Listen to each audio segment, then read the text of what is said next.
platicó un poco, pero se sigue moviendo el agua en el tema político.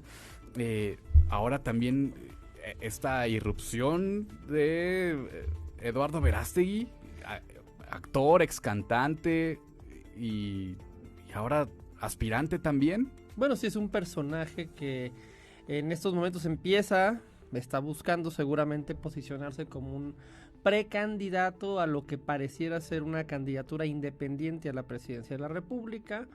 Vamos a ver, apenas se ha tenido ahí una promoción algo velada, pero pues me parece que sí muy consistente en la búsqueda de poder posicionar su imagen en la lógica de buscar la precandidatura presidencial. De hecho, esta semana tuvo por ahí una entrevista con Jorge Ramos en Univisión en Estados Unidos. Sí. Que se puso a rezar, ¿no? Llama la atención. Además tiene esta faceta religiosa en su personalidad. Es una faceta que va obviamente a generar polémica, sí, pero independientemente de eso, en un contexto donde las ofertas políticas de los partidos políticos están corriendo hacia el progresismo, hacia la izquierda woke, que se le llama, ¿no? A estas tesis vinculadas al feminismo, a los movimientos LGTB, a la ideología de género que se le conoce también, pues probablemente habrá un espacio para un perfil de un candidato más conservador, más de derecha, más vinculado a los valores de la vida, de la familia, que pudiera tener ahí algún espacio político. Vamos a ver, no es sencilla la articulación de una candidatura presidencial en este país.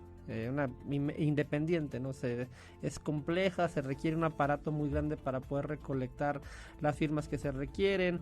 Obviamente vas en contra de la institucionalidad política de los partidos políticos, ¿no? Que tienen un arraigo territorial muy grande, y eso les facilita para ellos siempre generar estructuras, mientras que un ciudadano pues es muy complicado que lo logre. Si lo llegara a lograr, pareciera que sí es una aspiración seria, pues podría ser un elemento interesante tener a un candidato con esas características, con ese perfil.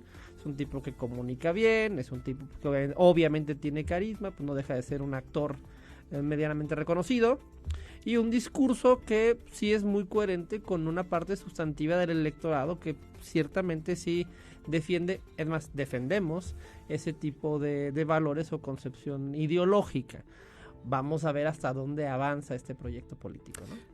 Que también ha tenido unas posiciones francamente rayando en lo absurdo con el tema religioso, con el tema de las vacunas, es decir, sí se jala mucho al extremo. Bueno, habría que discutir cuáles son esas posiciones en específico. Yo no quisiera tomar la bandera de abogado. Bueno, cuando dice de que lo LGBT es del diablo, y cuando dice que no se va a poner la vacuna porque pues, ahí sabe que te van a inyectar, ¿no? La posición de la discusión con lo LGBT vinculado a la religión sí me parece que no podría explicar, no podría argumentarse en su favor. En el tema de las vacunas, pues sí hay una discusión ahí, sobre todo sobre la libertad de los individuos para elegir. Bueno, pero eso ya es tu interpretación, ya es darle la maroma. Todo esto admite interpretaciones, ¿no? También habría que ver qué fue lo que se quiso sostener, en qué contexto, ¿sí? Obviamente pues son temas que polarizan, particularmente el tema de cuál es el enfoque que se tiene que tener en relación a lo LGBT, hasta qué punto estas tendencias ideológicas que últimamente están poniendo de moda están poniendo muy expansivas, que de alguna forma empiezan a hacer ya una colonización cultural, y en ese sentido pues admite una crítica. Y por otro lado, en el tema de las vacunas, pues el tema es la libertad del individuo para decidir si quiere o no quiere vacunarse, ¿no? Y esas son posiciones típicamente de derechas en el espectro político liberal, conservador, demócrata, cristiano. La derecha típicamente se discute en ese tipo de cosas. O sea, ¿por qué yo tengo la obligación de tenerme que inocular, pudiendo yo elegir si quiero o no hacerlo? Pero así es. Siempre ha sido una elección. No lo sé, en tiempos de la pandemia se llegó a discutir o a plantear la idea de que era una obligación que te restringía derechos.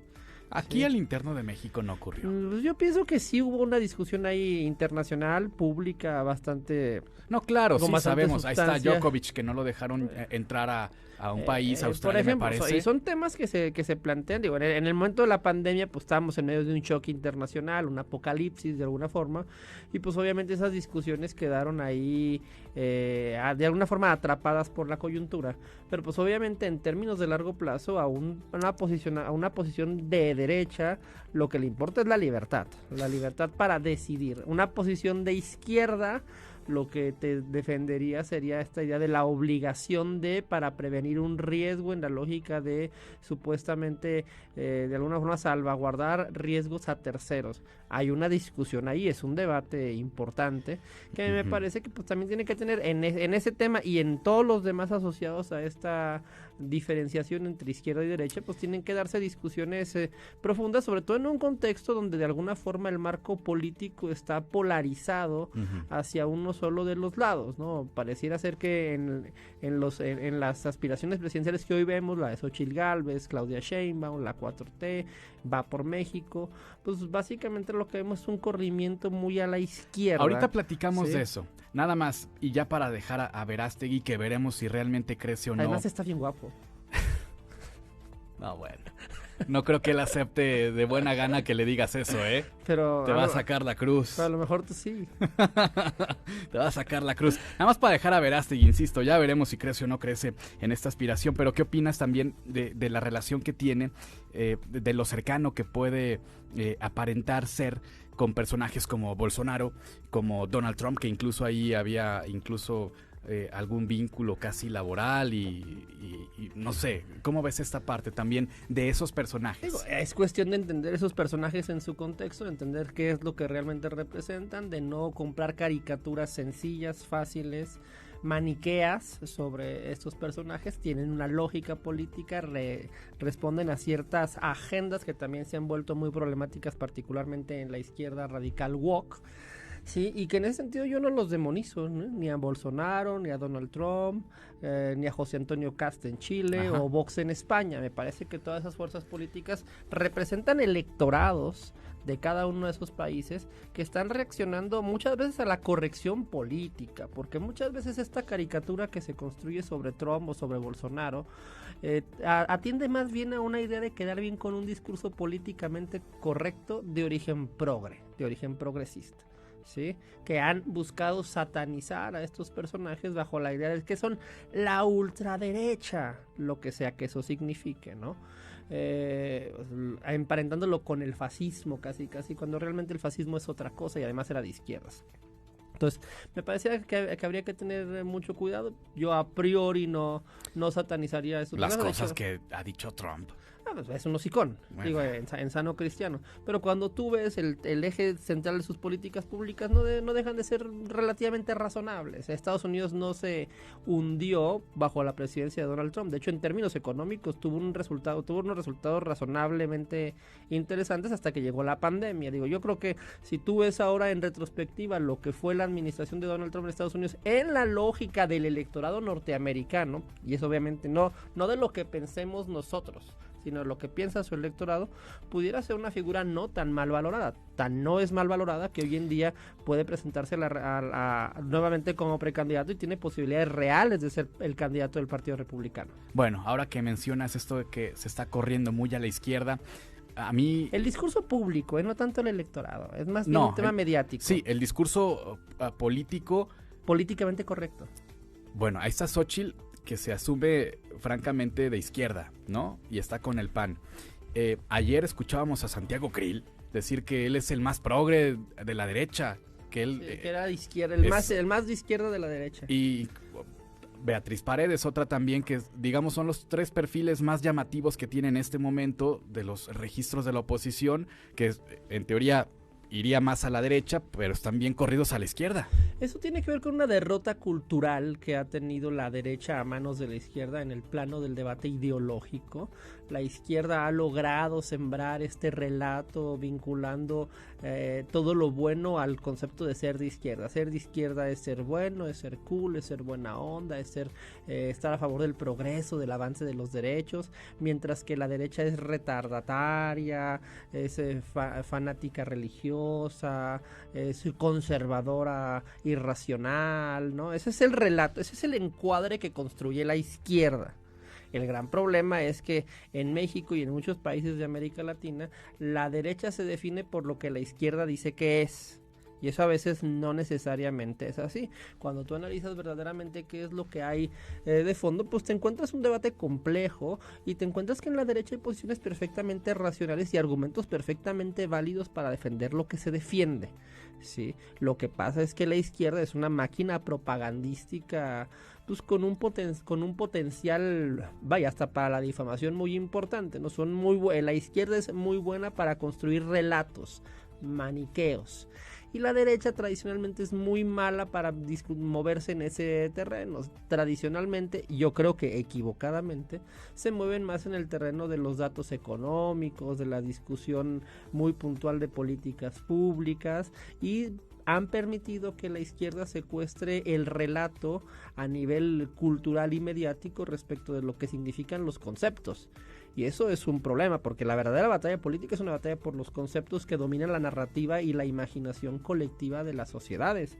Entonces, cuando tú dejas que sea la izquierda quien defina lo que eres, como ha hecho la derecha, pues naturalmente te van a definir en una lógica de satanizarte, de convertirte en el demonio, cuando realmente puedes estar discutiendo cosas bastante, o defendiendo posiciones bastante racionales, ¿sí? Y que no tienen por qué ser satanizadas en sentido lógico estricto como lo hace la izquierda. ¿Y no te parece que eso ya es una derrota en sí mismo Sí, para claro. la derecha, Sí, que claro, los hace poco merecedores de los triunfos electorales? Bueno, Ni siquiera saber definirse. Eso pudiera ser, aun cuando eso también tiene un costo, porque finalmente lo que subyace ahí es la prevalencia de malas ideas que han sido simplemente defendidas con relatos aparentemente seductores. Sí, o sea, obviamente sí hay una derrota cultural por parte de la derecha, de la vieja derecha, lo que Vox llama la derechita cobarde en España, sí, que no se atreve a definirse ni a presentarse como tal, que es vergonzante, como en el caso de Santiago Krill, ¿no? De que no se anima a presentarse como lo que es. Sí, porque tiene miedo del relato que ha construido la izquierda sobre ella. Sí, eso obviamente es algo que tendría que superarse desde las posiciones de derecha, porque pues obviamente en la derecha hay hay causas perfectamente válidas, legítimas, y hay un electorado grande que representar ahí, ¿sí? Que no se siente representado por las causas de izquierda. Y pues si no me siento representado por las causas de izquierda, ¿qué es lo que soy? Soy de derecha, estoy simplificando la discusión, pero para eso sirve el eje izquierda-derecha, es una simplificación de la complejidad, ¿sí? Y en este sentido, pues obviamente la derecha, en su incapacidad para reclamar una identidad propia y defenderla, obviamente con un discurso que apele también a un valor moral en sí mismo, pues naturalmente se desdibuja frente a esta izquierda mediáticamente agresiva que domina el discurso público, que por ejemplo en el caso mexicano pues te tilda de ser conservador, ¿no? Mientras que ellos son los liberales, ese es el discurso del presidente López Obrador en las mañaneras, ¿no? O neoliberales, lo que sea que eso signifique, ¿no? Cuando realmente pues en ese sentido lo único que te tildan del neoliberal simplemente por defender una economía de libre mercado que en términos generales funciona en todo el mundo de forma racional, con una menor intervención del Estado que se considera que es burocrático, que dispendia recursos, que es profundamente corrupto, cosa que se puede plantear, ¿sí? Pero que naturalmente en el encuadre, en el marco lógico que construye la izquierda, pues tiende a construirse nada más etiquetas, sanbenitos, epítetos, reduccionismos que presentan las posiciones de derecha como algo muy similar al satanismo, ¿sí? Como algo muy similar a algo innoble que no puede ser expresado y que quien se sitúe ahí, y esa es una táctica ideológica de la izquierda, pues es una mala persona, ¿sí? Finalmente, que la izquierda es sinónimo de pura bondad. Finalmente, Capetillo, ¿qué le queda a ese espectro de la población que se asume de derecha cuando ve el panorama que hay en México? Es decir, quizá la que se plantó firme para dar esa convicción fue Lili Téllez y ella ya no está en la contienda. Sí, yo creo que es una coyuntura crítica. Habrá que ver cómo evolucionan las campañas electorales, cómo evoluciona el discurso de los posibles precandidatos o candidatos. Habrá que ver si Verástegui logra llegar a la boleta. Pero pues me parece que el electorado de derecha también tiene que empezar a replantearse cómo articularse en partidos políticos que tengan una identidad propia bien definida, ¿sí? Porque cuando tú ves a un símbolo del PAN como Santiago Creel definirse como de izquierda, pues algo está mal aquí, ¿no? Digo, me parece que ciertamente esa batalla cultural tiene que darse, esa batalla por la redefinición de símbolos, de referencias ideológicas, tiene que ser un tema de debate profundo en los actores políticos que aspiren a representar a ese espectro político, a ese electorado, que en muchos lugares es mayoritario, ¿eh? En Aguascalientes es un electorado ampliamente mayoritario. Lo que pasa es que a nivel del discurso público, mediático, a nivel de los operadores de la cultura, los medios de comunicación, intelectuales, pues hay una hegemonía típicamente de izquierda, porque además es un discurso políticamente correcto. La izquierda se mueve en la corrección política, es muy bonito discursivamente ser de izquierda. Te ganas muchos aplausos fáciles, aparentemente estás por las causas más nobles, después cuando las discutes a fondo a lo mejor no son tan nobles, pero en la imagen que construyen, pues ciertamente la izquierda ha logrado construir esa hegemonía que la derecha ha sido incapaz de combatir.